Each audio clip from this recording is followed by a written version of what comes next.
자, 오늘은 사회문화 지문에서 지금 요즘 계속 대세로 자리 잡은 이제 법지문, 법지문이 계속 나오고 있습니다. 지금 그래서 두 가지 이 사회문화 지문 중 법지문에 대해서 지금 계속 연속으로 살펴볼 건데요. 자, 하나는 2025학년도 수능 지문이고 하나는 그 다음해인 2026학년도 6월, 그러니까 작년이죠. 작년 6월 모의고사에 나왔던 이 두 지문을 살펴보면서 지금 경향이 어떻게 진행이 되고 있고 그리고 어떤 식으로 변모가 있었는지 이 두 가지를 중점적으로 살펴보려고 합니다. 자, 일단 25학년도 수능부터 볼게요. 자, 지문 한번 읽어보겠습니다. 리프킨은 사회적 상호작용에서의 자기 표현은 본질적으로 연극적이며 표면 연기와 심층 연기로 이루어진다고 언급했다. 자, 여기서 표면 연기, 심층 연기 이걸로 이루어지는데 그 표면 연기와 심층 연기라는 핵심어를 잘 모르겠죠. 그럼 걱정하지 마세요. 어차피 다음에 표면 연기, 심층 연기 이 두 핵심어에 대한 부연 설명이 나오겠죠. 자, 그럼 표면 연기는 내면의 자연스러운 감정보다 의례적인 표현과 같은 형식에 집중하여 연기하는 것이고 나왔죠? 표면 연기에 대한 개념이 나왔습니다. 다음으로 심층 연기는 내면의 솔직한 정서를 불러내어 자신의 진정성을 보여주는 것이다.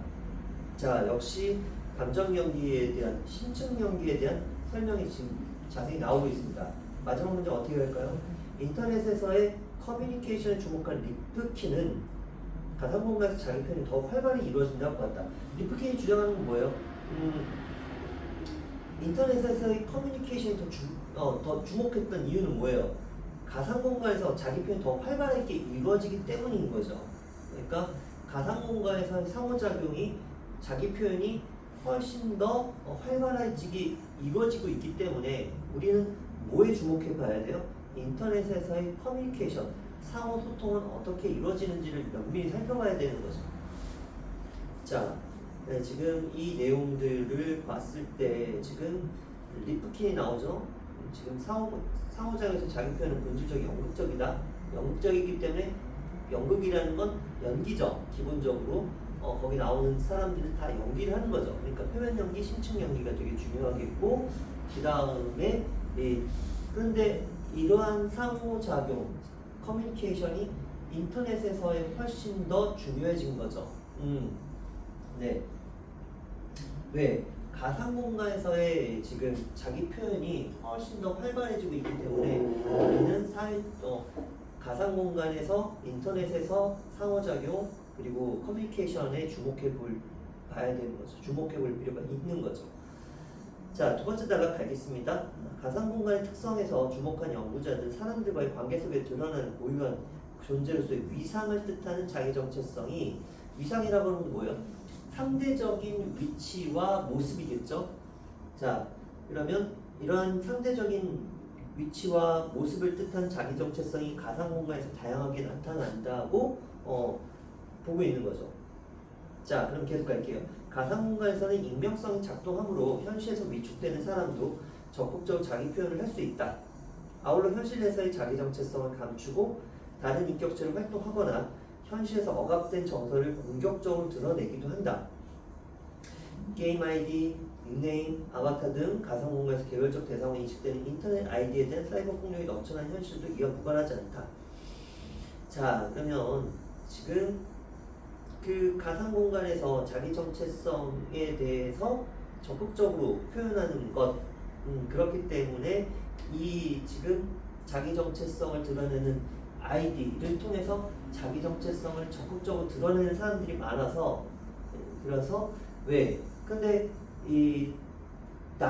지금 현실 속에서 표출하지 못하는 자신의 또 다른 면모를 억눌린 면모를 마음껏 펼칠 수 있는 공간이 바로 가상 공간이니까 그 안에서 되게 지금 자신도 그 자기 표현에 대한 욕망을 펼쳐낸다고 봐야 되겠죠. 근데 이 게임 아이디, 닉네임, 아바타 이런 등등등 지금 인터넷 아이디라고 되건될 수 있는 이런 것에 대해서 사이버 폭력이 넘쳐나는 현실도 지금 계속 이루어지고 있는 거다. 그러면 이거에 대해서 계속 살펴볼 수 있겠죠. 자, 그러면 계속 연결돼서 3단락 갈게요. 3단락 가겠습니다. 3단락 사이버 폭력과 관련한 인터넷 아이디만을 알고 있는 상황에서 그에 대해 명예훼손이나 모욕 등의 공격이 있을 때 가해자에게 법적인 책임을 물을 수 있는지에 대한 논란이 있어 왔다. 자, 그쵸? 여러분들만 해도 지금 인터넷 아이디에 대해서 지금 여러분들이 지금 요즘 들어와서 더 이런 것들이 많이 활발해지고 있는데 사이버 폭력, 그러니까 누가 나에게 지금 악플을 달았다, 욕설을 했다, 인터넷 아이디로 자신들의 익명성을 이용해서 지금 자신에 대해서 욕을 했거나 악플을 달았다. 이렇게 되면은 되게 속상하겠죠. 근데 이거에 대해서 선처 없어. 이번에 월드컵 끝나고 나서 그 월드컵 출전했던 특정 선수에 대해서, 특정 감독에 대해서 지금 악플 달고 막 욕을 퍼붓고 악플 달고 했더니 선처 없어. 막 그렇게 지금 나선 그런 선수들도 있는 거죠. 그래서 이것에 대해서 법적인 책임을 물을 수 있는지 이런 것에 대해서 관심이 되게 쏠리는 상황인 거죠. 자, 세 번째 줄 계속 읽을게요. 이는 인터넷 아이디가 사회적 평판이 명예의 주체로 인정될 수 있는가와 관련된다. 명예의 주체로 인정될 수 있는가? 자, 인터넷 아이디의 명예 주체성을 인정하는 입장에 따르면 자기 정체성이 일반적 고정적인 것이 아니라 현실 세계와 가상 공간에 걸쳐 존재하고 상호작용하는 복합적인 것이다. 자, 자기 정체성이라는 건 일원적이지도 않고 하나로만 고정되는 것이 아니라 현실 세계에서도 자기 정체성이 있지만 사이버 공간에서, 인터넷 가상 공간에서도 자신의만의 자기 정체성을 이루는 고유한 영역이 또 있는 거죠. 네, 그러니까 이거 두 개가 합쳐져서 현실, 가상 공간, 오프라인, 온라인 여기서의 자기 정체성들이 합쳐져야지만 비로소 온전한 나의 정체성이 형성된다라고 볼 수 있는 거겠죠. 자, 그러면 네 번째 줄 읽을게요. 인터넷에는 자기 정체성은 사용자 개인의 자기 정체성의 일부이기 때문에 자기 정체성을 가진 인터넷 아이디의 명예 역시 보호되어야 한다. 자, 인터넷 아이디의 명예 역시 보호되어야 하는데 반면 인정하지 않는 입장, 아까는 인정하는 입장이었고요. 그 다음에 인정하지 않는 입장이 또 나오네요. 두 가지 입장을 비교하는 거죠. 그래서 인정하지 않는 입장에 있다면 생성, 변경, 소멸 이런 것들이 자유롭고 복수를 개설이 가능한 인터넷 아이디는 그 사용자의 개인을 가상 공간에서 구별하는 장치에 불과하다. 선생님만 해도 지금 네이버에서 아이디를 여러 개 주더라고요. 그래서 저도 우연치 않게 아이디를 한 두세 개 갖게 됐긴 해요. 근데 잘 쓰진 않는데 지금 두세 개를 계정을 또 따로 받을 수 있도록 아이디를 달리해서 비밀번호까지 함께 달리해가지고 지금 현재 가지고 있는 상태이긴 해요. 그러니까 지금 그거 여러 개 중에 하나일 뿐인데 뭐 그거 갖고 자꾸 지금 네 정체성을 훼손했다 뭐 그러냐. 그러니까 이건 뭐 명예주체성을 인정하기가 어렵다 이런 입장인 거죠. 계속 가볼게요. 인터넷 아이디는 현실에서의 성명과 달리 이름과 달리 현실에 쓰는 이름과 달리 그 사용자인 개인과 동일시될 수 없고 인터넷 아이디 자체는 사람이 아니므로 명예주체성을 인정할 수 없다는 것이다. 네. 양쪽의 입장을 지금 비교했죠. 뭐 사이버 폭력과 관련해서 지금 인터넷 아이디에 대한 사이버 폭력, 지금 명예훼손, 모욕 등의 공격이 있을 때 이것에 대해 법적인 책임을 물을 수 있는지에 대한 입장으로 법적인 책임을 인정해야 된다. 법적인 책임을 물을 수 있어야 된다 하는 입장, 법적인 책임을 물을 수 없다. 법적인 책임이 인정될 수 없다. 이런 입장, 두 가지 입장이 있는 거죠. 네. 자, 그러면 계속 갈게요. 마지막. 대법원은 실명을 거론한 경우는 물론 실명을 거론하지 않았더라도 주의 사정을 종합할 때 지목된 사람이 누구인지를 제3자가 알 수 있는 경우에는 명예훼손이나 모욕에 대한 가해자 법적 책임이 성립한다는 판시였다. 대법원, 그러니까 지금 일반 법원, 그 다음에 고등법원, 그 다음에 대법원. 그러니까 대법원은 굉장히 권력이 강한 기관인 거죠. 사법 판결의 지금 끝판왕인 거죠. 그래서 대법원에서 판결을 내리면 더 이상은 이제 항고를 해서 위에 더 기관에다가 이제 나 다시 할래요 이렇게 못하는 거죠. 그러니까 끝판왕인 거죠. 그럼 거기서 지금 판시를 했다. 판결을 내려서 보여줬다라는 얘기죠. 그러면 이거는 사실상 이제 이 같은 경우에는 이 이 판결을 받아들이는 수밖에 없는 거죠.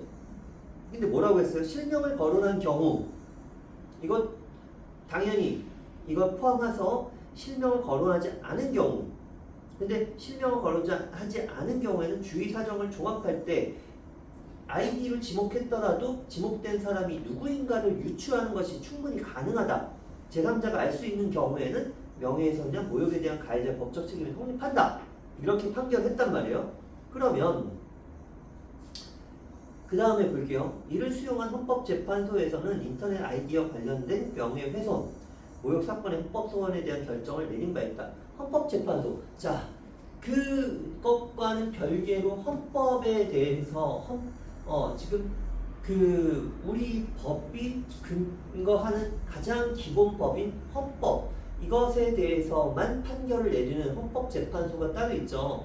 구인의 헌법재판관들이 따로 있고 이 재판관들이 헌법에 대해서 지금 해석을 해주는 그 가장 권위 있는 기관인 거죠. 자, 그러면 이 인터넷 아이디와 관련해서 판결을 내린 게 있대요. 결정을 내린 게 있대요. 자, 그러면 이 결정에서 다수 의견은 인터넷 아이디만을 알 수 있을 뿐 그 사용자가 누구인지 제3자가 알 수 없다면 피해자가 특정되지 않아 명예훼손이나 모욕에 대한 가해자 법적 책임을 성립하지 않는다. 자, 인터넷 아이디만을 알 수 있을 뿐 그 사용자가 누군지 알 수 없으면 제3자가 알 수 없다면 이거는 모욕 그 다음에 지금 명예훼손 성립하지 않는 거죠. 근데 당연히 지금 여기에는 생략된 게 있는데 실명 거론한 경우에는 지금 당연히 처벌을 받아야 되는 거죠.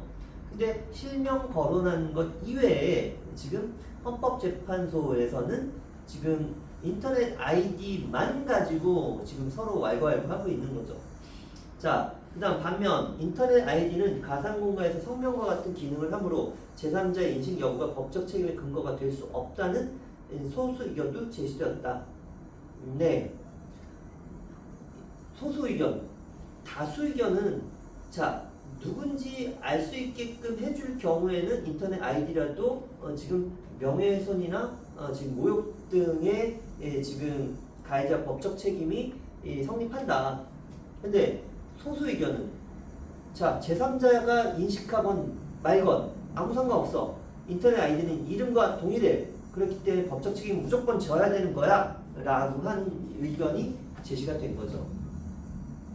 소수 의견이 훨씬 센 거죠. 근데 지금 여기서 우리가 헷갈리지 말아야 되는 건 대법원과 다수 의견은 같은 입장이고 그 다음에 유일하게 소수 의견 다만 좀 다른 견해를 가지고 있다 라고 이렇게 인식을 좀 해봐야 되겠죠. 자, 그러면 이제 문제를 풀어보시고요. 그 다음 문제 풀어본 다음에 다시 한번 이제 우리가 문제에 대해서 하나하나 짚어나가면서 본문과의 연계성을 찾아보도록 하죠. 자, 일단은 구조를 한번 다시 한번 파악해보면 리프킨의 사회적 상호작용에서의 자기 표현이 본질적으로 중요한데 이것은 연극적이라고 했고 표면 연기, 심층 연기로 이루어지고 그 다음에 가상 공간에서의 자기 표현은 굉장히 더욱 활발하게 이루어지고 있는 상황인 거고 그리고 이 가상 공간에서의 지금 커뮤니케이션에 우리 주목해 봐야 한다라고 리프킨이 얘기했던 거죠. 자, 그러면서 가상 공간에서의 지금 자기 정체성을 다양하게 표출하는데 억눌렸던 사람들이 자신의 자기 정체성을 표현하는 수단으로 인터넷의 활동을 활발하게 이어가고 있고, 근데 특이하게도 인터넷 아이디로 대변되는 온라인에서의 지금 자기 표현들이 지금 사이버 폭력에 시달리는 이런 상황이 있다고 했죠. 근데 3단락에선 이러한 사이버 폭력과 관련해서 지금 인터넷 아이디에 대한 지금 그 명예 주체성을 가지고 있다고 인정해야 되는 입장인 건지 아니면 가지고 있지 않다고 인정하지 않아야 되는 입장인 건지를 비교해주고 있고요.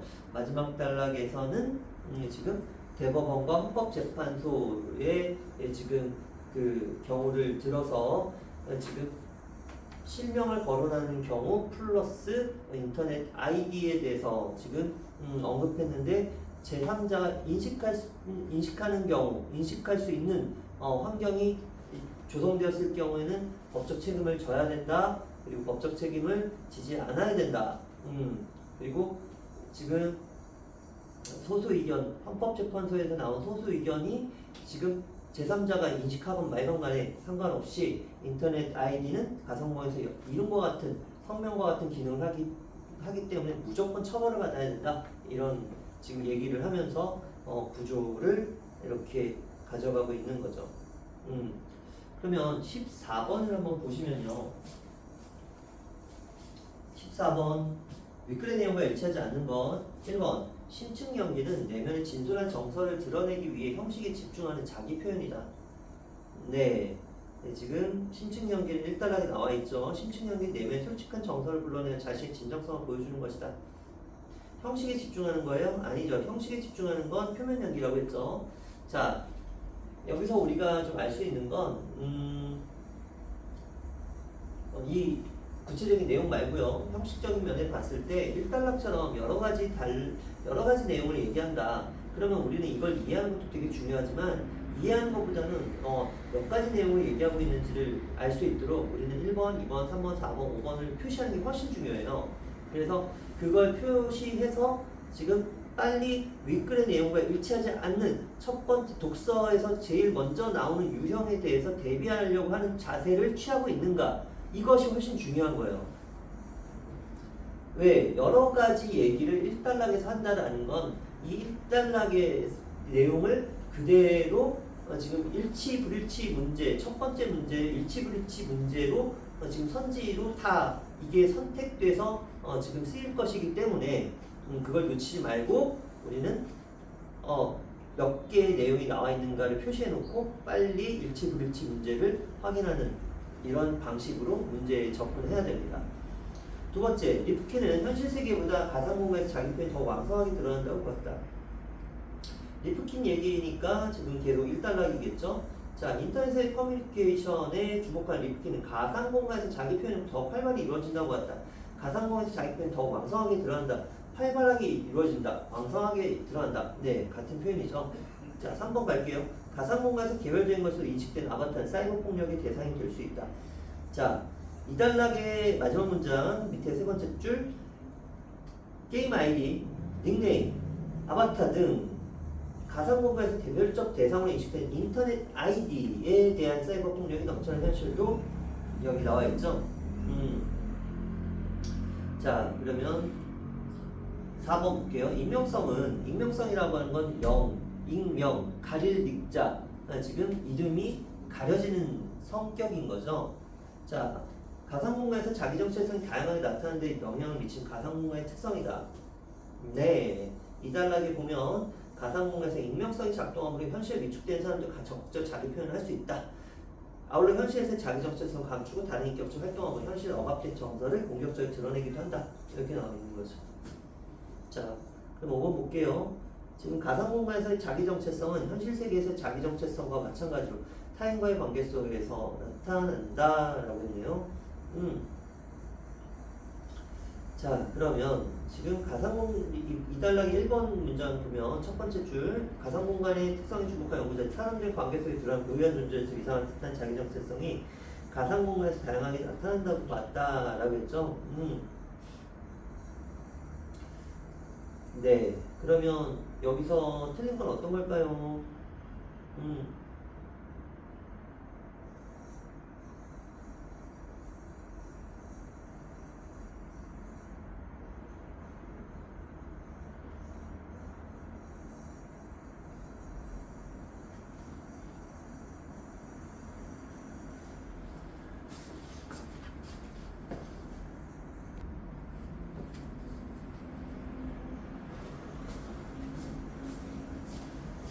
자, 답은 1번이죠. 지금 심층적인 내면의 진솔한 정서를 드러내기 위해 형식에 집중하는 자기 표현. 형식에 집중하는 건 표현 연기죠, 여러분들. 자, 또 15번 볼게요. 기업과 니은에 대한 이해로 가장 적절한 건 기업과 니은에 대한 입장. 자, 1번 보죠. 기업은 니은과 달리 자기 정체성을 단일하고 고정적으로 파악하겠군. 기업. 인정하는 입장에 인터넷 아이디의 명예 주체성을 인정하는 입장에 따르면 자기 정체성은 이론적 고정적인 것이 아니라 현실 세계와 가상 공간에 걸쳐서 존재하고 상호작용하는 복합적인 것이다. 자, 기업은 자기 정체를 단일하고 고정적으로 파악한다. 틀렸죠? 자, 2번 볼게요. 2번. 기업은 니은과 달리 인터넷 아이디에 대한 공격을 그 사용자인 개인에 대한 공격이라고 보겠다. 자, 기업의 입장은 인터넷 아이디의 명예 주체성을 인정하는 입장이기 때문에 지금 인터넷의 자기 정체성은 사회자 개인의 자기 정체성 일부이기 때문에 자기 정체성을 가진 인터넷 아이디의 명예 역시 보호되어야 한다. 그럼 공격을 한 그 사용자의 개인에 대한 공격이라고 보는 게 맞겠죠. 니은은 명예 주체성을 인정하지 않는 입장이니까 인터넷 아이디 자체는 사람이 아니면 명예 주체성을 인정할 수 없기 때문에 공격해도 뭐 별 상관없는 거죠. 네, 답은 2번이 되겠네요. 네, 15번이 2번입니다. 3번, 4번, 5번, 3번 살펴볼게요. 자, 니은은 기업과 달리 인터넷에서의 자기 정체성과 현실 세계의 자기 정체성이 상호작용을 한다고 보겠군. 니은은 상호작용을 한다라고 보지 않고 상호작용을 하는 건 기업의 입장인 거죠. 자, 현실 세계와 그 다음에 가상관에 걸쳐 존재하고 상호작용하는 복합적인 것으로 보는 것. 자기 정체성 복합적으로 보는 것은 기업의 입장이죠. 3번 틀렸고요. 4번 니은은 기업과 달리 인터넷 아이디는 복수 개설이 가능하므로 자기 정체성이 복합적으로 구성된다고 본다. 아니죠. 지금 이거는 가상공간에서 개인을 구별하는 장치에 불과하기 때문에 자기 정체성을 복합적으로 구성하는 요소로 보지 않죠. 자, 5번 기업과 니은 모두 인터넷 아이디마다 개인의 자기 정체성이 다르다고 본다. 아니에요. 니은은 그냥 구별하는 장치에 불과하다고 보는 거죠. 16번 볼게요. 윗글을 바탕으로 보기를 이해한 내용 적절하지 않은 것. 자, 이것은 이제 대법원 요 사례가 되겠죠. 자, 보기 보시죠.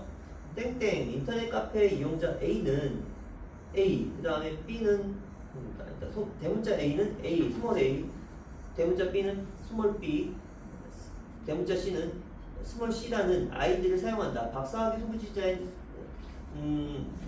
대문자 A는 네모네모 전시관의 해설사이고 대문자 B는 같은 전시관에서 물고기 관리를 혼자 전담한다.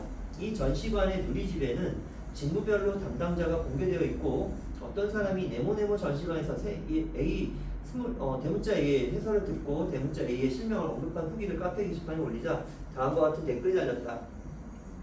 대문자 A의 해설에 대한 후기. 자, 스몰 B 대문자 A가 박사인지 의심스럽다. 대문자 A는 블러블러블러. 블러블러블러는 밑에 설명 보면 단 블러블러블러 샵은 명예를 훼손하거나 모욕을 주는 표현이고 대문자 ABC는 실명이다. 아이디로는 그 사용자의 개인정보를 알 수 없으며 ABC의 법적 책임에 영향을 미치는 다른 요소 고려하지 않는다. 그러니까 아이디만으로는 그 사용자의 개인정보 알 수 없대요. 자, 그 다음 댓글에 스몰 A가 써놓은 댓글 봅시다. 네모네모 전시관에서 물고기를 관리하는 스몰 B는 샵 모욕 주는 표현 썼죠. 스몰 C 게시판 분위기를 흐리는 스몰 A는 샵 모욕 표현을 썼죠. 근데 1번 봅시다. 자, 가는 대법원은 B가 가해자로서의 법적 책임을 져야 하지만 B 실명 거론 대문자 A라고 했으니까 실명 A가 박사인지 의심스럽다라고 했으니까 당연히 실명을 거론했으니까 지금 B가 가해자로서 법적 책임을 져야죠. 근데 C에 대해서는 어떻게 얘기했나? C는 가해자로서의 법적 책임을 지지 않는다고 보겠군. 게시판 분위기를 흐리는 A라고 했으니까 여기서는 지금 실명 거론하지 않았더라도 주의사정 종합할 때 지목된 사람이 누구인지 제3자가 알 수 있는 경우에는 명예훼손이나 모욕에 대한 가해자 법적 책임 성립하지만 지금 게시판 분위기 흐리는 스몰 A 그러니까 이 지금 밑에 있는 괄호에 들어가 있는 부연 설명을 봤을 때 아이디만으로는 그 사람들의 개인정보를 알 수 없기 때문에 법적 책임을 지지 않는다고 봐야 되겠죠. 네, 1번은 적절합니다. 2번 나 헌법재판소에서 다수 의견이죠. B가 가해자로서의 법적 책임을 져야 하지만 이건 맞는 얘기죠. 지금 인터넷 아이디만 알 수 있을 뿐 사용자가 누구인지 제3자가 알 수 없다면 피해자가 특정되지 않아 명예훼손이나 모욕에 대한 가해자 법적 책임이 성립하지 않는다고 한다. 그거는 지금 표현만 달리했을 뿐이지 헌법재판소의 다수 의견은 대법원의 판결이 보여주는 것과 같은 입장입니다. 자, 그러면 B가 가해자로서의 법적 책임을 져야 한다? 맞는 얘기고요. 그 다음에 A 봅시다. 대문자 A는 지금 네모네모 전신한 물고기 관련 B, 스몰 B는 욕했죠. 자, 가해자로서의 법적 책임을 지지 않는다고 보겠다. 아니에요. 지금 이게 틀린 거죠. 왜? 다수 의견 봅시다. 네, 지금 인터넷 아이디만 알 수 있을 뿐 그 사람이 누구인지 제3자가 알 수 없다면 이라고 했잖아요. 그때는 법적 책임을 지지 않는데 누군지 알 수 있게 써놨잖아요. 네모네모 전신한 물고기 관련은 B라고 개인 개인정보를 유출해버렸잖아요. 그러니까 법적 책임을 져야 되는 거죠. 그럼 3번, 4번, 5번 볼게요. 가와 다는 A가 가해자로서의 법적 책임을 져야 하는지 여부에 대해 각기 보겠다. 자, 가와 다. 자, 가다 볼게요. 뚜루뚜루뚜루. 가다. 대법원과 소수 의견이죠. 가와 다는 A가 가해자로서의 법적 책임을 져야 하는지 여부에 대해 각기 보겠다. 자, A는 지금 누군지를 알 수 있게끔 제3자가 알 수 있게 만들었죠. 그러니까 가해 입장에서는 법적 책임을 져야 하는 게 맞고요. 다의 입장에서 소수 의견의 입장에서는 그냥 아이디는 가상관세 성명과 같은 기능을 하는 건 제3자 인식 여부 상관없이 법적 책임을 져야 되는 거죠. 자, 4번 볼게요. 나와 다는 B가 가해자로서의 법적 책임을 져야 하는지에 대해 각기 보겠다. 자, 나의 입장 B는 지금 실명을 거론했으니까 당연히 나의 입장에서 지금 다수 의견에서는 지금 법적 책임 져야 되고요. 다는 지금 실명 거론했기 때문에 당연히 받아야 되죠.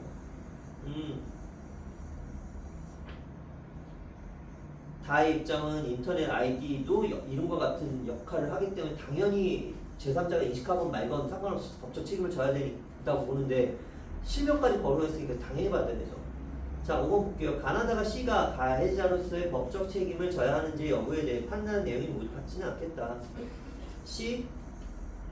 네, 게시판 분위기를 흐리는 A. 이거는 가나 입장에서는 법적 책임을 지지 않겠죠. 그러나 다의 입장에서는 인터넷 아이디도 지금 성명과 같은 역할을 하기 때문에 법적 책임을 져야 한다고 했으니까 다는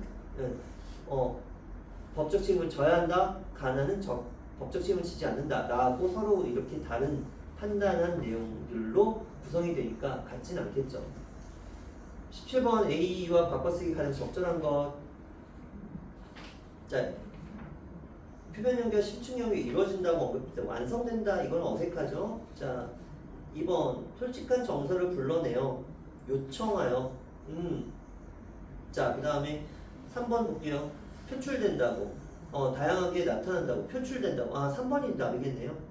자, 답 4번 감추고 기만하고 감춘다라는 것과 기만은 속이는 거죠. 같지 않죠. 2번 5번 확충된다, 넘쳐난다. 확충되는 게 아니라 확충은 지금 확보해서 이걸 지금 보충해 주는 걸 말하는 거고, 넘쳐난다는 거는 지금 이 차고 이미 어떤 정해진 양을 지금 채우고도 훨씬 넘어가는 걸 의미하는 거니까 지금 맞지 않는 거죠. 부족한 것을 채워주는 걸 확충이라고 하고, 지금 어떤 절대 양, 정해진 기준 양보다 훨씬 더 많이 넘어가는 상황을 넘쳐난다고 하는 거죠. 네, 여기까지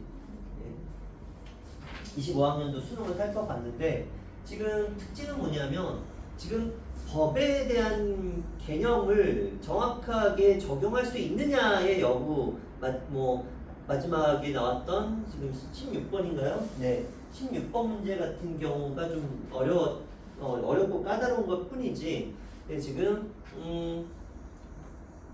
예, 어떤 법 자체 개념을 되게 이해하기 어렵게 만들었던 예전 과거의 법을 쭉 법만으로 구성했던 그런 지문들하고는 조금은 결이 좀 다르다 하고 얘기할 수 있겠죠. 일반적인 상황과 사회적 상황과 그 다음에 법을 결합시켜서 이걸 지금 적용했을 때 올바른 판단을 내리고 있는 것은 어떤 것인가 라는 보기 문제를 만들어내는 것이 좀 어렵게 나온 거죠. 네. 그래서 이 부분에서는 지금 수능은 사회문화 지문 영역에 25학년도에서는 조금 쉽게 나온 편이긴 한데 그래도 법적 개념에 대해서 법 용어에 대해서 지금 준비한다라고 하면 지금 사회문화를 준비할 때 수특에 나와 있는 법적 용어에 대해서 좀 이해할 수 있도록 자주 보시는 게 되게 중요하다고 얘기할 수 있겠습니다. 네, 잠깐 쉬었다가 다시 지금 26학년도 6월 걸로 넘어가 보도록 하겠습니다.